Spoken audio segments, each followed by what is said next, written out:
George. Thank you for coming to speak. No worries. Appreciate it. No worries. Was really keen to get you down to speak, and the fact that you were willing to do so, really excited to speak to you. Yep. So, Corey, for anyone that doesn't know you, introduce yourself, say a little bit about yourself. Yep. I'm Corey. I'm 20. Big blues fan. Just got to put it out there. I know George through the Jackers, so obviously played my whole juniors career at the footy club and then down at the seniors. So yeah, keen to tell you the story. And so, Corey, just going on to that, what is your experience with mental health? What is your story? Yeah, so I've never really had. I've never been an anxious type. I remember during like year 12, like when everyone was like, you know, obviously it's a pretty stressful year. Whereas like I think naturally I'm a pretty like chilled natured person. Yeah. But yeah, obviously I've done my second ACL 6 months ago, and I guess sort of hit me pretty hard. Not really experiencing those types of feelings before, and I'm sure I'll get into that a bit later. But yeah, I guess that's the overview of it. And in not having experienced anything before in regards to mental health and doing your knee, what did it feel like the first time it kind of hit you? Yeah, it was. It's a really weird feeling because, like, I didn't know if it was like, if I was depressed. I didn't know what depression was meant to feel like. So, and you don't. It's hard. I mean, everyone says, you know, reach out to people and stuff, but when you're juggling with yourself, like, is this like a normal feeling? This is a weird feeling because I haven't really felt it before. So for me, the first time, like, I was like, shit, like, you know what, like maybe I am struggling a bit. I actually reached out to one of my close mates and I had a chat to him, and he told me that he's struggled with like depression and anxiety for like quite a long time, and we shared stories and we had like some similar feelings. So and that really helped address it. Yep. And then once you address it, you can start getting like trying to resolve it. 100%. 100%. And was that following the first injury, or was that the second that you started feeling like so this? The first one, it was definitely didn't feel as down as when the second one happened. Yep. My mental space in the first one was pretty good. I went to Europe. It was quite a unique story because I did my ACL, my first one, and then I was meant to be on a plane 3 weeks later to Israel. Yeah. So obviously I had the surgery like that week. They wouldn't let me go on the plane 3 weeks later because it was too soon. So like extended it for another 2 weeks. So then 5 weeks after the surgery, plane to Israel, and then for the first 4 months. So my mindset was different because I was already not going to be playing footy for the rest of the year. And you had something to look forward to. Something to look forward to. Yeah. I was with all my mates surrounded, you know. Yeah. Whereas the second one, it was like, I put all that work in when I got back. You know, so excited for footy and sport in general. Like, sport's massive for me. And then, doing that second one, it was just like, fuck, like, just going to go through it all again. Yeah. 100%. Yeah. And you said, for you, in regards to the actual injury itself, what do you think, like, the correlation between the injury was with your mental health? You said sport is big for you, but was it not being able to play sport, or it was bonding over your friends over it, or was something with family that you would bond over, or what was it that you think got to you? So in the second one, when, you know, it was also during lockdown, and at some stages, you know, the only thing you could do was you'd go for a kick of the footy with a mate in the park, you know, for your, you know, hour of exercise or whatever it was. And then progressing from that after lockdown, you know, everyone's out like organising plans to play footy because, as I said, like, sport has been like, it's been a release for me. You know, everyone has their different thing. Like, I just happens to be like, sport's my thing. Like, I love sports. And just physically not being able to do it. You miss out on the sport. You miss out on the chat with your mates. I mean, you're in all the group chats, like seeing all the messages come up, and you're like, geez, like I just can't. So that definitely got to me, and it just, you know, it just week by week, and that's the thing with ACLs, like it's a 12-month injury. Yep. Times that by 2, it's like, shit, like, you know, you're missing out on a lot. Sure. So, yeah. And externally to me, what I've seen you around the club and to everyone, I'm sure you're very an optimistic person. Yeah.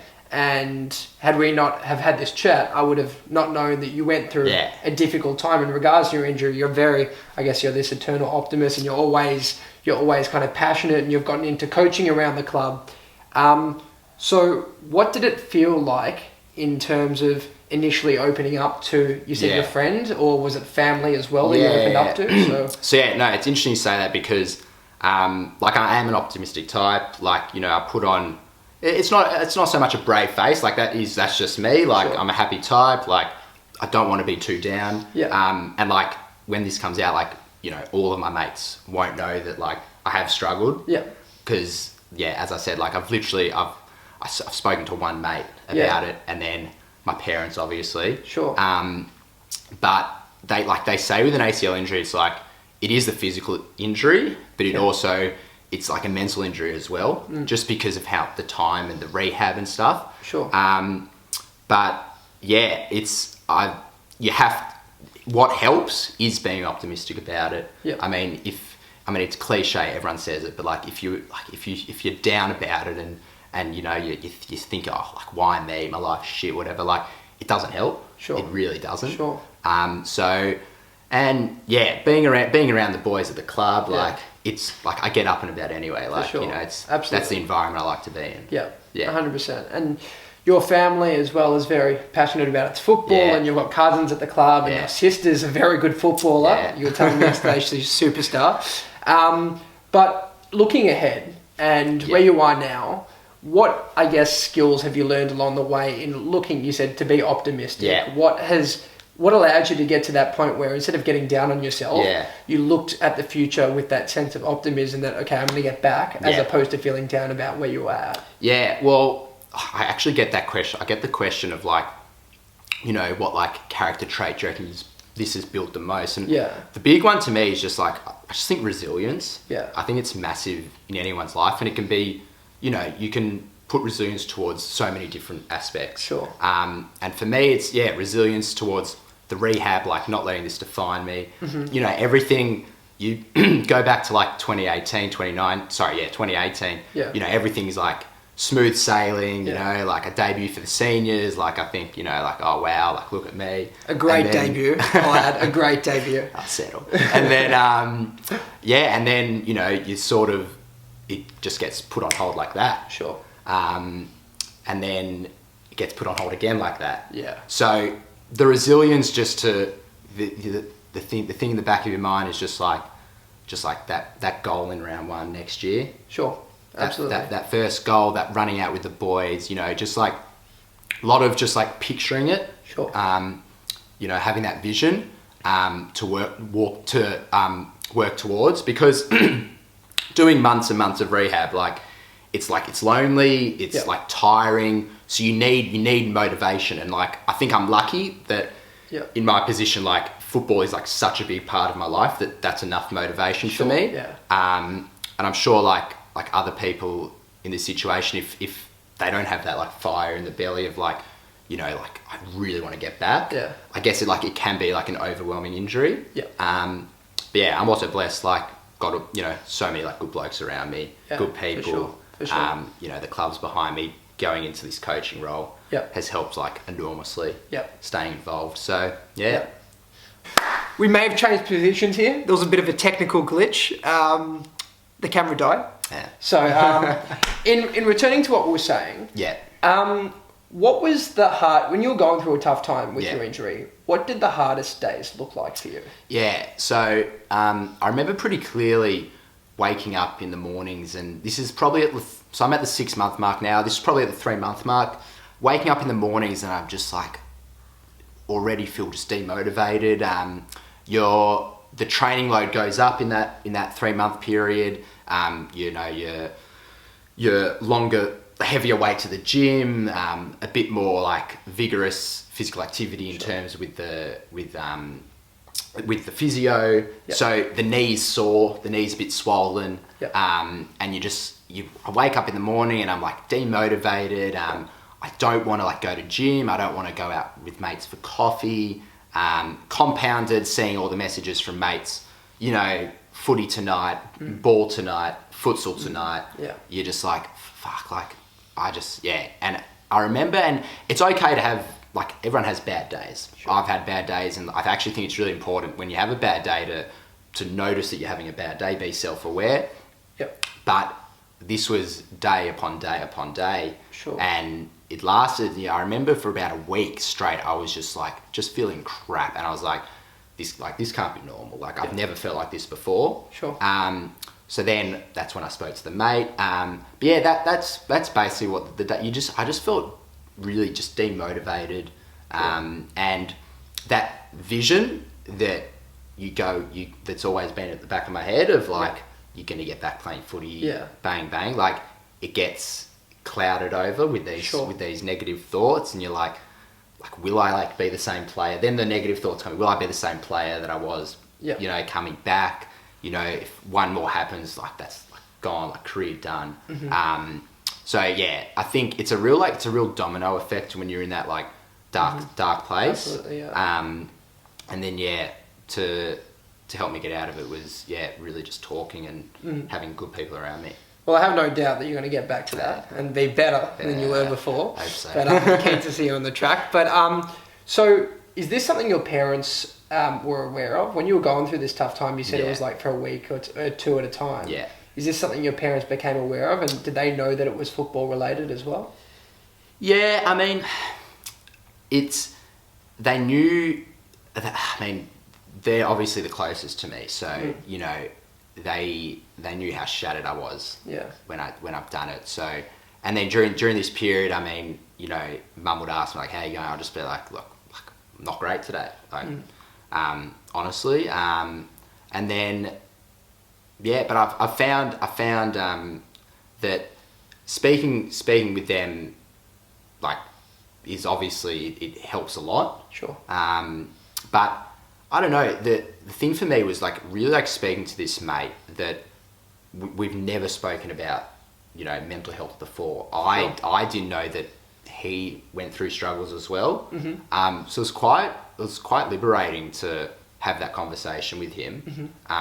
Just to know that like you really aren't like the only one for sure that's going through any of these thoughts, and they're not unnormal. Because when they all like come on you, you're like geez, like, look how like my mates aren't going through this. Like, you know, they're having a great time, but you just don't know.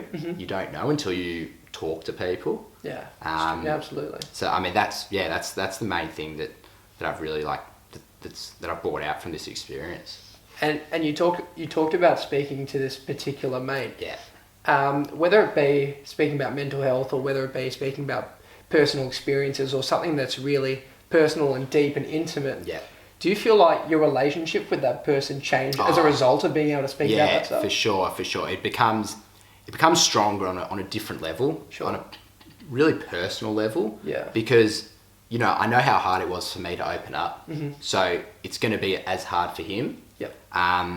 And you just build respect, and especially because I've never gone through this before. Yep.